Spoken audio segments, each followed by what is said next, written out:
Parmi les magnifiques paysages le long de la vallée de la Vézère, il y a bien sûr les falaises, célèbres pour leurs grottes et leurs abris, car oui, nous sommes au cœur de la vallée de l'Homme. Ces sites préhistoriques se raréfient un petit peu au fur et à mesure qu'on descend la rivière, mais arrivé ici, au Bug, il y a encore quelques endroits très intéressants à voir.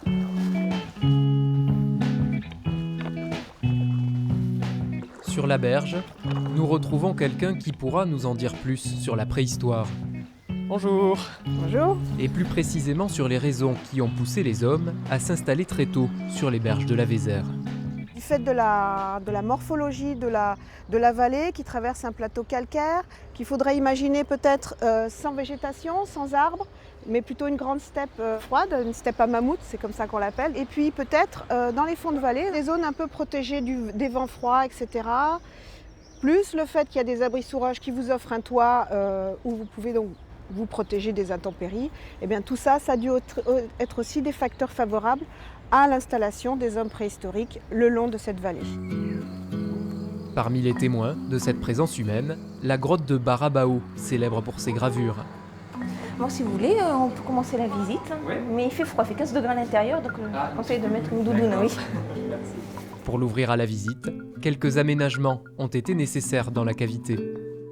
Imaginez un tas de gravats qui fermaient tout, il se faufilait dans un petit passage où il rampait pour aller dans une salle circulaire tout au fond de la grotte. C'était vraiment un périple Ah jusqu'à oui, oui. la salle où il... Et un danger aussi, parce qu'à l'époque, ici, il y avait des ours. Des ours bruns qui hibernaient. On pouvait trouver aussi dans la région des lions des cavernes, des tigres, cousins de tigres à dents de sabre, enfin, des animaux qui pouvaient très bien tuer un homme, hein, sans souci. Voilà, donc... Bon, rassurez-moi, aujourd'hui, il n'y a ni ours ni tigre. Non, il n'y en a pas. Bon, ça va. Pas de tigre, mais très vite apparaît un cervidé, vieux de 17 000 ans. Il est tourné vers le fond de la grotte, la tête est ici. Il a l'arrêt, il est penché comme s'il mangeait. Donc vous avez la joue et le museau, les deux bois, l'oreille, le cou, le dos. Alors vous avez un auroch de 2,20 m ici, tourné vers le fond de la grotte, avec un trou dans la roche pour faire son œil, le museau pointu, la corne. Au-dessus de notre auroch, vous avez des griffures d'ours. L'ours est venu avant donc les hommes parce qu'on a des griffures d'ours qui sont dessous les gravures.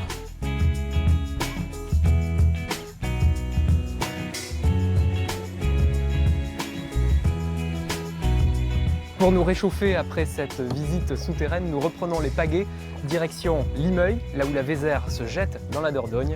Je vous y donne rendez-vous demain.